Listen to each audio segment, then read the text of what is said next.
Hello students, आज हम करेंगे डाइबोरेन। लेक्चर 4 के अंदर हमने किया था बोरोन फैमिली के बारे में। अब बोरोन फैमिली के अंदर आगे एक्सटेंड जो मटेरियल है उसके अंदर फर्स्ट टॉपिक आता है डाइबोरेन। इसके अंदर पी ब्लॉक फैमिली के पी ब्लॉक के अंदर जितने भी फैमिलीज आती हैं उन सब की एक एक स्पेशलाइजेशन होती है, कुछ एक्सेप्शनल होते हैं, यही सबसे ज़्यादा इम्पोर्टेंट होते हैं। तो आपका जो सेक्शन बी है उसके अंदर मोस्टली अगर पी ब्लॉक कवर कर लिया जाता है तो आपके मैक्सिमम मार्क्स वहीं से कवर हो जाते हैं। इसके अंदर एज ए थ्योरेटिकल पोर्शन नहीं लिखना होता, जस्ट एक इफेक्ट, उससे आपका पूरा क्वेश्चन अटेम्प्ट हो जाता है। तो डाइबोरेन ये बहुत ही इम्पोर्टेंट टॉपिक है डाइबोरेन का। ये सिर्फ अभी क्लास के लिए इम्पोर्टेंट नहीं है, आगे वाली क्लासेस के अंदर डाइबोरेंस की बहुत ही मतलब वाइड केमिस्ट्री है। तो पढ़ते हैं डाइबोरेन। डाइबोरेन का मोलिकुलर फॉर्मूला होता है B2H6। इसमें 2 बोरोन एटम होते हैं और 6 हाइड्रोजन एटम अटैच्ड होते हैं। तो इसको बोलते हैं हाइड्राइड ऑफ बोरोन। तो इसकी डेफिनेशन होती है डाइबोरेन की, हाइड्राइड ऑफ बोरोन मीन्स जो भी हाइड्रोजन के साथ अटैच होता है उसको हाइड्राइड्स बोलते हैं।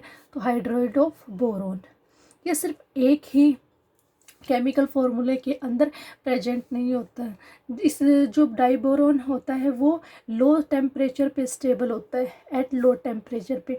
अगर इसका टेम्परेचर हाई कर दिया जाए, मीन्स अगर इसका टेम्परेचर मैं कर दूं 100 डिग्री सेल्सियस से ऊपर, तो ये इसी के मैनी डाइबोरन्स के अंदर कन्वर्ट हो जाता है। अगर डाइबोरन का टेम्परेचर उसको हीट किया जाए 100 डिग्री सेल्सियस से ऊपर तो वो चेंज होगा B4H10। हाइड्राइड्स के अंदर ही चेंज होते जाते हैं, P5H9, B5H11, इनकी अलग अलग स्ट्रक्चर होती हैं जो कि आगे बड़ी क्लासेस में आप पढ़ोगे। ये एक वाइट केमिस्ट्री है डाइबोरेंस की। ये क्या होती है? कलरलेस गैस होती है, कलरलेस गैस।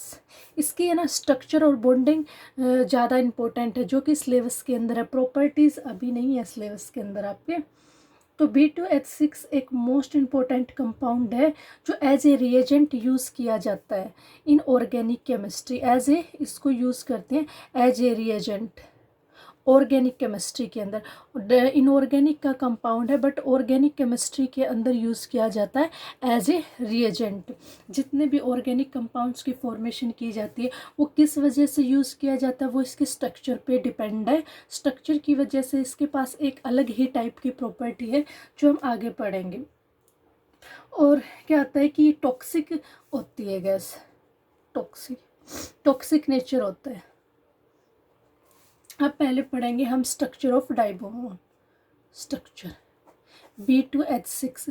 जब भी आप स्ट्रक्चर की बात करते हो आपको पता होता है कि जितने भी एटम स्ट्रक्चर्स के अंदर जितने भी एटम्स किसी भी मॉलिक्यूल्स के अंदर अटैच होते हैं, सबसे पहले हम देखते हैं कि उसकी वैलेंसी कंप्लीट है या नहीं। मीन्स मॉलिक्यूल्स तभी बनता है जब उसकी वैलेंसी कंप्लीट होती है।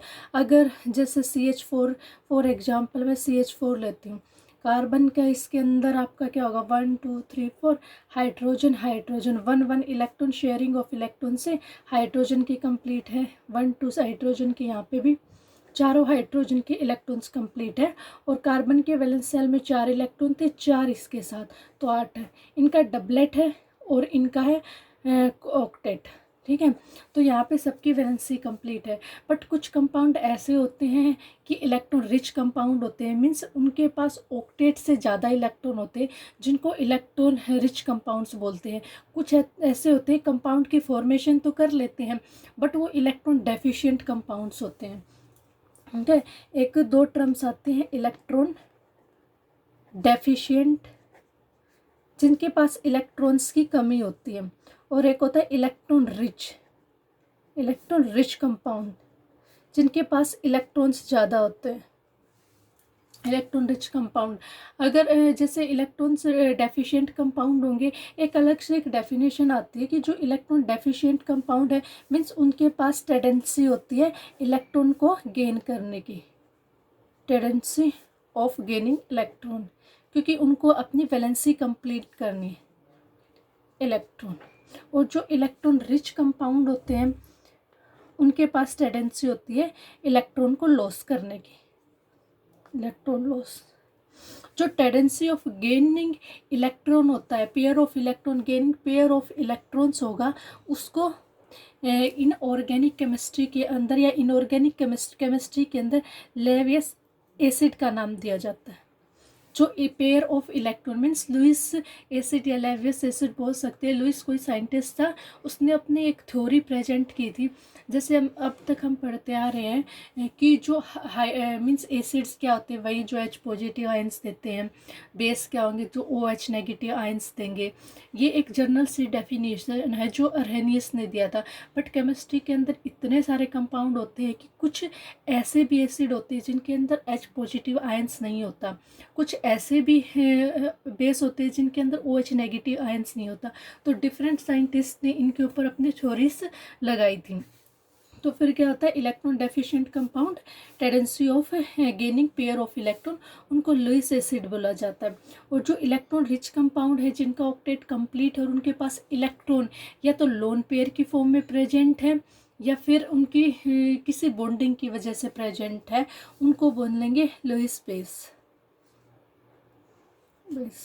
फॉर एग्जाम्पल जैसे मैं लेती हूँ नाइट्रोजन NH3। नाइट्रोजन 3 बॉन्ड की फॉर्मेशन करता है, 1 लोन पेयर ऑफ इलेक्ट्रॉन है। अब जब भी अमोनिया किसी के साथ बॉन्ड की फॉर्मेशन करेगा तो अपने लोन पेयर ऑफ इलेक्ट्रॉन को डोनेट करेगा, इलेक्ट्रॉन को डोनेट कर देगा और उसके साथ बॉन्ड की फॉर्मेशन कर लेगा। और इसको हम क्या बोलेंगे, जिसके ये इलेक्ट्रॉन रिच कंपाउंड हो जाता है, इसको बोलेंगे लुइस बेस। अब कुछ ऐसे कंपाउंड होंगे जो लुइस एसिड का काम करेंगे जिनके पास इलेक्ट्रॉन्स की कमी होगी। पहले हम पढ़ते हैं B2H6 के बारे में। अब बॉन्डिंग देखेंगे। बोरोन के पास 5 इलेक्ट्रॉन है, 2 3, और हाइड्रोजन के पास 1 इलेक्ट्रॉन है, 1 1s2 2s2 2p1 5 1s1। ठीक है, जब भी हम बॉन्डिंग की फॉर्मेशन करते हैं तो पहले हम सिर्फ वैलेंस इलेक्ट्रॉन लेते हैं। इसके पास 3 वैलेंस इलेक्ट्रॉन है, इसके पास 1 वैलेंस इलेक्ट्रॉन है। तो आपके B2 और H6 बॉन्डिंग बनानी है, तो बोरोन बोरोन। ठीक है, तो 3 इलेक्ट्रॉन है, 1 2 और 3, 1 2 और 3। अब हाइड्रोजन इधर एक इलेक्ट्रॉन, 6 हाइड्रोजन है ना, एक बॉन्ड की फॉर्मेशन, सेकेंड बॉन्ड की formation 2, third hydrogen fourth bond की फॉर्मेशन, सॉरी थर्ड बॉन्ड की फॉर्मेशन, फोर्थ बॉन्ड की फॉर्मेशन। हमारे बचते 1 2 3 4 4 हाइड्रोजन कंप्लीट हो गए हैं, 2 बोरोन एटम बचते हैं, 2 हाइड्रोजन। अब 2 हाइड्रोजन एक हमने इधर लगाया, इसके पास भी एक इलेक्ट्रॉन है, एक इधर लाया, इसके पास भी एक इलेक्ट्रॉन है। ये क्या करेगा, इससे बॉन्डिंग की फॉर्मेशन करेगा, यहाँ बॉन्डिंग की फॉर्मेशन हो जाती है। अब क्या होता है कि ये दोनों जो हाइड्रोजन है वो ब्रिजिंग की फॉर्म में है, मीन्स साइमल्टेनियसली पहले ये इसके साथ बॉन्ड की फॉर्मेशन करेगा, ये यहाँ से इसके साथ बॉन्ड की फॉर्मेशन करेगा। सेकेंड केस के अंदर ये हाइड्रोजन इसके साथ बॉन्ड की फॉर्मेशन कर लेता है और ये हाइड्रोजन इसके साथ बॉन्ड की फॉर्मेशन कर लेता है। मीन्स यहाँ पे क्या हो जाता है, 1 2 3 3 सेंटर हो जाते हैं। 3 सेंटर में 2 बोरोन एटम और एक हाइड्रोजन एटम, और इलेक्ट्रॉन कितने हो जाएंगे, 1 2 2 इलेक्ट्रॉन। जब अभी मैं सिर्फ इसका कंसीडर कर रही हूँ, 1 2 3 सेंटर 2 इलेक्ट्रॉन। अगर जब इसका करेंगे तो 1 2 3 सेंटर और एक बोरोन का इलेक्ट्रॉन, एक हाइड्रोजन का, मीन्स 3 सेंटर हैं और 2 इलेक्ट्रॉन है। 3 वैसे होता है कि जनरली एक एटम्स के पास एक इलेक्ट्रॉन, दूसरे एटम्स के पास दूसरा इलेक्ट्रॉन होता है। ठीक है, उन दोनों के बीच में बॉन्डिंग की फॉर्मेशन हो जाती है, मीन्स 2 इलेक्ट्रॉन 2 बॉन्डिंग। एक नॉर्मल बॉन्ड होता है, मीन्स 2 सेंटर 2 इलेक्ट्रॉन, ये एक नॉर्मल बॉन्ड की फॉर्मेशन होती है। बट यहाँ पे क्या आ जाता है, 1 2 3 3 सेंटर हो जाते हैं और 2 इलेक्ट्रॉन, तो इसको मैं बोलूँगी 3 सेंटर 2 इलेक्ट्रॉन बॉन्डिंग। ये एक पॉपुलर नेम है इसको, 3 सेंटर 2 इलेक्ट्रॉन बॉन्डिंग। अब ये इस टाइप से इनकी बॉन्डिंग हो जाती है ये, और इसकी जो ये शेप है 3 सेंटर 2 इलेक्ट्रॉन बॉन्डिंग को बनाना बॉन्डिंग भी, ये एक बड़ा ही फेमस नाम है, बनाना बॉन्डिंग,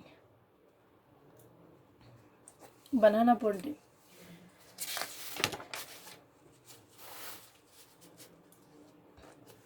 अब क्या होता है कि जैसे आपकी बॉन्डिंग बोरोन बोरोन, इधर आपका हाइड्रोजन था, हाइड्रोजन,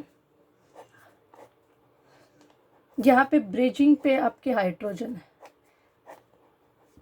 तो ये जो स्ट्रक्चर है डाइबोरोन की B2H6 की, ये स्ट्रक्चर है। इसमें क्या होता है कि ये वाले बॉन्ड तो नॉर्मल है 1 2 3 4, इसको बोलेंगे टर्मिनल हाइड्रोजन। तो इसके अंदर 4 टर्मिनल हाइड्रोजन है और इसको बोलेंगे ब्रिजिंग, क्योंकि ब्रिजिंग पोजीशन पे है। ये जो बॉन्ड है हाइड्रोजन बोरोन के बीच का, ये स्ट्रॉन्ग बॉन्ड कंसीडर होगा क्योंकि 2 एटम्स के बीच में 2 इलेक्ट्रॉन शेड है। बट ये जो बॉन्ड ब्रिजिंग वाला, ये वीक होगा क्योंकि 3 सेंटर के बीच में 2 इलेक्ट्रॉन है। ठीक है, 4 टर्मिनल, 2 ब्रिजिंग हाइड्रोजन। तो B2H6 की कंपोजिशन क्या होगी? 4 टर्मिनल हाइड्रोजन है, 2 ब्रिजिंग हाइड्रोजन है एंड 2 बोरोन एटम। ठीक है, अब क्या होता है कि इन दोनों के बीच की बॉन्ड की डिस्टेंस है 1.19 angstrom. Same this and this.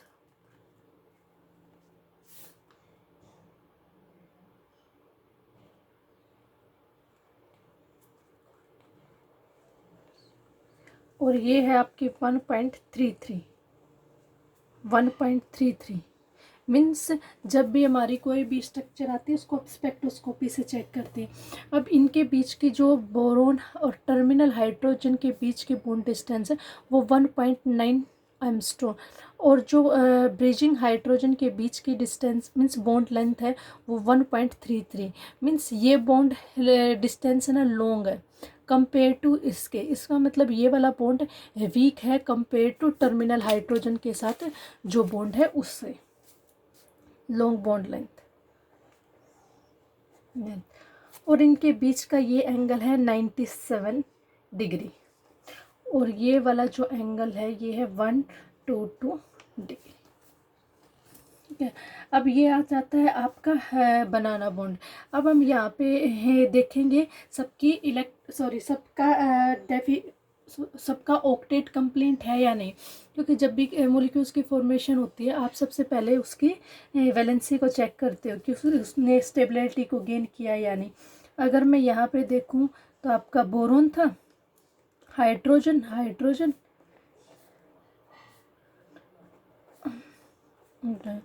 Boron के पास है 1 2 3, यहाँ पे 1, डायरेक्ट कर लेते हैं एक second. Boron hydrogen hydrogen 1 electron 2 ऐसे समझ, 1 2 1 2। दूसरा बोरोन है 1 2 3 1 2 1 2 1 2। इसके पास 2 complete 2 complete 2 complete 2 complete 2 complete 2 complete 6 electron 6 electron. और आप ऑक्टेट कंप्लीट करने के लिए चाहिए 8 इलेक्ट्रॉन। मीन्स ये BH3 आपका क्या था? इलेक्ट्रॉन डेफिशिएंट, इसको 2 इलेक्ट्रॉन्स की रिक्वायरमेंट होती है। ठीक है, तो ये अपनी वैलेंसी को जब भी कोई एटम है उसकी वैलेंसी कंप्लीट नहीं हो रही है नॉर्मल मॉलिक्यूल्स बनाने में, तो वो कोशिश करता है कि अपनी वैलेंसी को कंप्लीट करने, या तो डेटिव बॉन्ड बना के या शेयरिंग से या आयनिक से, किसी भी तरीके से वो अपनी वैलेंसी को कंप्लीट करने की कोशिश करता है। तो इस वजह से ये दो है, इसकी जो स्ट्रक्चर है ऐसी हो जाती है ब्रिजिंग की पोजीशन में B2। ये एज ए डाइमर की फॉर्म बना लेता है B2H6, बट ये एज ए इलेक्ट्रॉन डेफिशिएंट काम करता है, डेफिशिएंट। इसकी डेफिशिएंसी पूरी तरीके से कंप्लीट नहीं हो पाती, तो इसको बोलेंगे इलेक्ट्रॉन डेफिशिएंट कंपाउंड। इसको हम for completing their valency make a dimer and इसको हम multi centric bonding means 1 2 3 3 centre है और 2 इलेक्ट्रॉन, तो इसको हम बनाना multi centric bonding and 3 centre 2 electron bonding. और इसका जो मैंने बोला था कि इसका ऑर्गेनिक केमिस्ट्री के अंदर काफ़ी यूज होता है, तो इसका यूज इसी वजह से कि इलेक्ट्रॉन डेफिशिएंट कंपाउंड है। क्यों? किस वजह से? इलेक्ट्रॉन डेफिशिएंसी की वजह से, डेफिशिएंसी की वजह से। ये थी इसकी स्ट्रक्चर। अब एक स्ट्रक्चर और इसको बनाना, जब भी आता है कि मल्टी सेंट्रिक बॉन्डिंग या बनाना बॉन्डिंग, उसके अंदर आप इसको रिप्रेजेंट करोगे बनाना बॉन्ड के अंदर।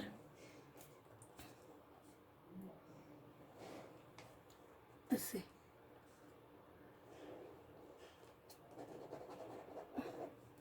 यह इसकी बनाना बॉन्डिंग।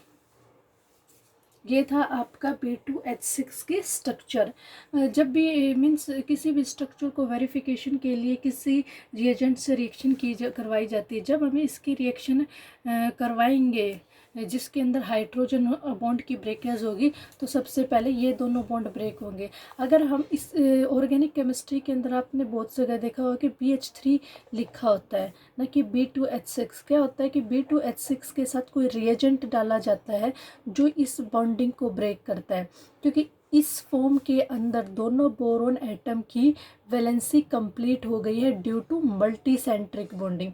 तो B2H6 एज ए लेवियस एसिड या इलेक्ट्रॉन डेफिशिएंट कंपाउंड की तरह एक्ट नहीं करता, उसके साथ कोई ना कोई वीक रिएजेंट डाला जाता है। क्योंकि ये बॉन्ड वीक है तो इसको ब्रेक करने के लिए स्ट्रॉन्ग रिएजेंट की ज़रूरत नहीं होती, तो जिससे ये रिएक्शन के अंदर ही BH3 के अंदर कन्वर्ट होके loan pair of electron gain करके आगे रिएक्शन के अंदर प्रोसीड कराता है।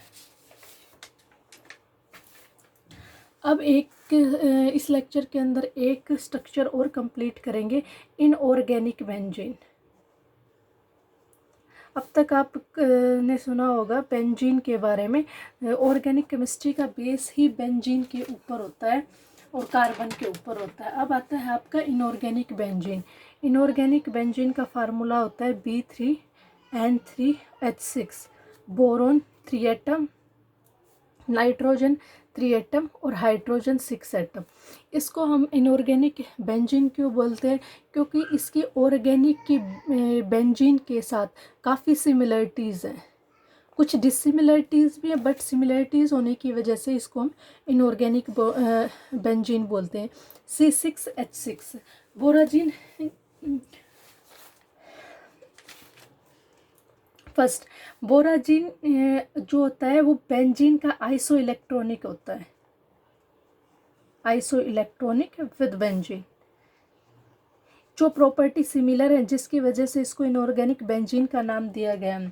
तो इस वजह से इसको इनऑर्गेनिक बेंजीन बोल देते हैं। इनकी जो फिजिकल स्ट्रक्चर होती है और जो बॉन्डिंग होती है, इसकी बॉन्डिंग बड़ी ही इंपॉर्टेंट है, फिजिकल प्रॉपर्टीज़, बट इसकी केमिकल फिजिकल प्रॉपर्टी सिमिलर होती है, कंप्लीटली सिमिलर नहीं, कुछ सिमिलर होंगी। और स्ट्रक्चर जो कि मोस्ट इम्पॉर्टेंट है, वो भी इसकी बेंजीन की ही तरह बनती है, इस वजह से इसको इनऑर्गेनिक बेंजीन बोला गया है। अब एक बात आती है, इनकी जो केमिकल प्रॉपर्टी होती है वो सिमिलरिटी शो नहीं करती। केमिकल प्रॉपर्टी किस वजह से शो नहीं करती? जैसे कि आपका बेंजीन है C6H6, उसके अंदर 6 कार्बन एटम है, 6 हाइड्रोजन एटम है, इसके अंदर भी 6 हाइड्रोजन एटम है, बट जहाँ पे 6 सेंटर कार्बन है, कार्बन कार्बन सारे 6 के 6 कार्बन है, सबकी इलेक्ट्रोनेगेटिविटी सेम होती है। तो इलेक्ट्रोनेगेटिविटी सेम होने की वजह से इसकी जो प्रॉपर सबकी इलेक्ट्रोनेगेटिविटी सेम है, इस वजह से सिमिलर कैरेक्टर शो करेंगे। बट यहाँ पे 3 बोरोन और 3 नाइट्रोजन एटम है, दोनों की प्रॉपर्टी, दोनों की इलेक्ट्रोनेगेटिविटी अलग है। और इवन नाइट्रोजन के पास तो लोन पेयर ऑफ इलेक्ट्रॉन है डोनेट करने के लिए। तो यहाँ जितनी भी रिएक्शन होगी वो सिर्फ कार्बन की वजह से होगी, ड्यू टू कार्बन। बट यहाँ पे जितनी भी रिएक्शन होंगी वो कुछ नाइट्रोजन की वजह से होंगी और कुछ बोरोन की वजह से होंगी, और या कुछ है ना जो loan pair of electron nitrogen के ऊपर प्रेजेंट है उस वजह से होंगे। इसकी वजह से इनकी केमिकल प्रॉपर्टी डिफर कर जाती है। अब पहले करते हैं हम स्ट्रक्चर। इसकी केमिकल प्रॉपर्टी भी है सिलेबस के अंदर, बट पहले करेंगे स्ट्रक्चर ऑफ बोराजीन। जब भी कोई भी कंपाउंड बनता है तो उसकी वेरिफिकेशन के लिए हमारे पास एक स्पेक्ट्रोस्कोपी डाटा होता है। तो वेरिफिकेशन के लिए हमेशा हम स्पेक्ट्रोस्कोपी में चेक करते हैं। बहुत सारी स्पेक्ट्रोस्कोपी हैं जो अलग अलग केमिकल्स के ऊपर लाई करती हैं। तो स्पेक्ट्रोस्कोपी में जो इलेक्ट्रॉन डिफ्रैक्शन स्पेक्ट्रोस्कोपी है, डिफ्रैक्शन स्पेक्ट्रोस्कोपी, इंफ्रारेड और रमन, ये जो क्या होता है कि इनऑर्गेनिक बेंजीन को अलग अलग स्पेक्ट्रोस्कोपी के अंदर डाल के चेक किया गया, तो उन्होंने कन्फर्म किया है कि इसकी प्लेनर स्ट्रक्चर होती है, जो बेंजीन की होती है उसकी भी प्लेनर स्ट्रक्चर होगी, ठीक है। सेकंड क्या होता है कि इसके अंदर जो बोरोन और नाइट्रोजन एटम होते हैं दोनों sp2 हाइब्रिडाइज होते हैं, डाइज होते हैं, और इसको बोराजोल के नाम से भी बोला जाता है। और हर इसके अंदर 3 जो नाइट्रोजन एटम है, ईच नाइट्रोजन एटम के पास 1 लोन पेयर ऑफ इलेक्ट्रॉन होगा, 1 लोन पेयर ऑफ इलेक्ट्रॉन, ठीक है। और जो बोरोन होगा इसके अंदर 3 बोरोन एटम होते हैं, तो ईच बोरोन के पास, each boron atom has a vacant P orbital, उनके पास एक वैकेंट पी ऑर्बिटल होगा बोरोन एटम के पास, ठीक है। तो इसके अंदर क्या होता है, पाई बॉन्डिंग, इसको बोराजोल के नाम से भी जाना जाता है। इसके अंदर होगी pi bonding, pi bonding, pi bonding. मैंने आपको एक वर्ड बताया था, डेटिव बॉन्ड। डेटिव बॉन्ड का मीन्स एक एटम अपने दोनों लोन पेयर ऑफ इलेक्ट्रॉन दूसरे एटम को ट्रांसफर कर देता है, उसको डेटिव बॉन्ड बोला जाता है। तो इसमें क्या होगा, pi bonding in borazole is dative as it involves the side wise overlap of vacant P orbital of boron atom and filled orbital of nitrogen atom. Boron के पास तो वैकेंट पी ऑर्बिटल है और नाइट्रोजन के पास lone pair की form में filled orbital होते हैं, ठीक है। अब मैंने आपको बताया था बोरॉन और नाइट्रोजन दोनों की इलेक्ट्रोनेगेटिविटी डिफरेंट है, मीन्स डिफरेंस है इन दोनों की इलेक्ट्रोनेगेटिविटी के बीच में, इस वजह से ये बॉन्ड पोलर हो जाता है। पोलैरिटी का कंसेप्ट आपको हाइड्रोजन बॉन्डिंग में एक्सप्लेन किया जा चुका है। तो ये बॉन्ड पोलैरिटी हो जाती है, ठीक है। Due to the polarity of boron and nitrogen bond, borazine exhibits a less aromatic character than benzene. अब क्या होता है कि जैसे आपका बेंजीन के अंदर था, हम ऐसे करते थे, दिस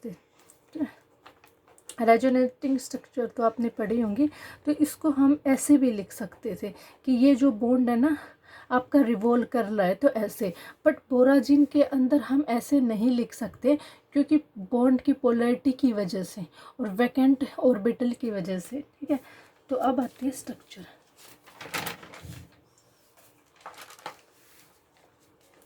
अब एक कंसेप्ट और आता है इसका कि बोराजीन जो है आपका much more reactive, much more reactive than benzene, benzene due to polarity of bond, boron और नाइट्रोजन के बीच का पोलैरिटी ऑफ बॉन्ड, ठीक है। अब इसका बॉन्ड की फॉर्मेशन, इसके स्ट्रक्चर्स करनी है। उसमें आपका है B3N3 और H6। तो यहाँ पे बॉन्ड है बोरोन नाइट्रोजन का। अल्टरनेट ये जैसे आपके बेंजीन के अंदर कार्बन कार्बन कार्बन ऐसे अटैच थे, इसके अंदर अल्टरनेट बोरोन और नाइट्रोजन अटैच होंगे। और बेंजीन जैसे स्ट्रक्चर है तो हम बेंजीन जैसे ही स्ट्रक्चर बना रहे हैं इसकी, नाइट्रोजन, ओके। अब इसके अंदर क्या था, आपका बोरोन नाइट्रोजन अटैच हो गया। अटैच होने के बाद अब आपके हैं 6 hydrogen atom,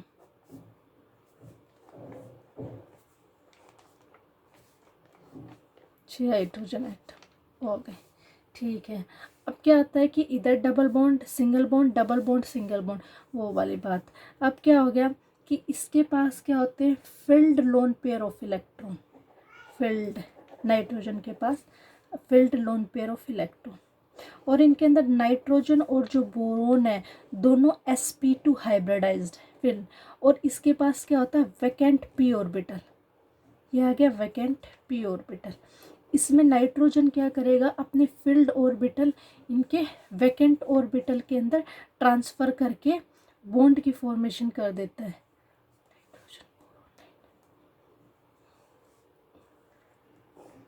transfer of electron कर देता है, ठीक है। ये इसकी बनती है स्ट्रक्चर। तो बोरोन के पास क्या हो गए, 2p वैकेंट ऑर्बिटल, और इसके पास क्या हो गया, फील्ड ऑर्बिटल, ठीक है। और उस आपने पढ़ा था कि पाई बॉन्ड की फॉर्मेशन उसके अंदर तो ओवरलैपिंग की वजह से हुई थी, और इसके अंदर क्या होगा, डायरेक्टिव बॉन्ड की फॉर्मेशन या पाई बॉन्डिंग आप बोल सकते हो कि अपने दोनों loan pair of electron boron को देके इसने अपनी वैलेंसी कंप्लीट की। अब इसके अंदर आएगा नाइट्रोजन बोरॉन स्ट्रक्चर, देखो आप,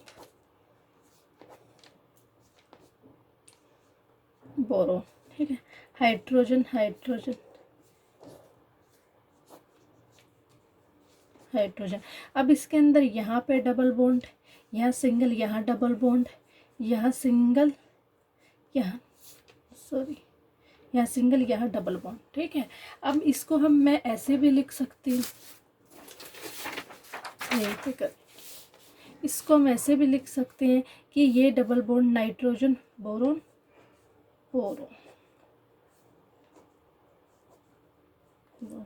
हाइड्रोजन हाइड्रोजन हाइड्रोजन, ये डबल बॉन्ड यहाँ पे और ये डबल बॉन्ड यहाँ पे और ये डबल बॉन्ड यहाँ पे, मीन्स ये अब इस बोरोन ने इसको, इस नाइट्रोजन आइटम ने इसको ट्रांसफ़र किया था। अब मैं लिखूंगी कि इस नाइट्रोजन ने इसको मीन्स ये बॉन्ड की पोजीशंस चेंज हो जाती हैं, जैसे हम बेंजीन के अंदर करते हैं। बट बेंजीन के अंदर हम क्या कर देते हैं, एक मिड स्ट्रक्चर निकाल देते हैं कि ये बॉन्ड रिवॉल्व कर रहा है, इसके अंदर हम ऐसे रिवॉल्यूशन नहीं दिखा सकते। ये इनऑर्गेनिक बेंजीन के अंदर है। वो किसकी वजह से, वो इस बॉन्ड की पोलैरिटी की वजह से, दोनों डिफरेंट बॉन्ड है, दोनों की इलेक्ट्रोनेगेटिविटी अलग है, इस बॉन्ड की वजह से ही इसकी केमिकल प्रॉपर्टी डिफरेंट है, जो कि हम आगे क्लासेस में करेंगे।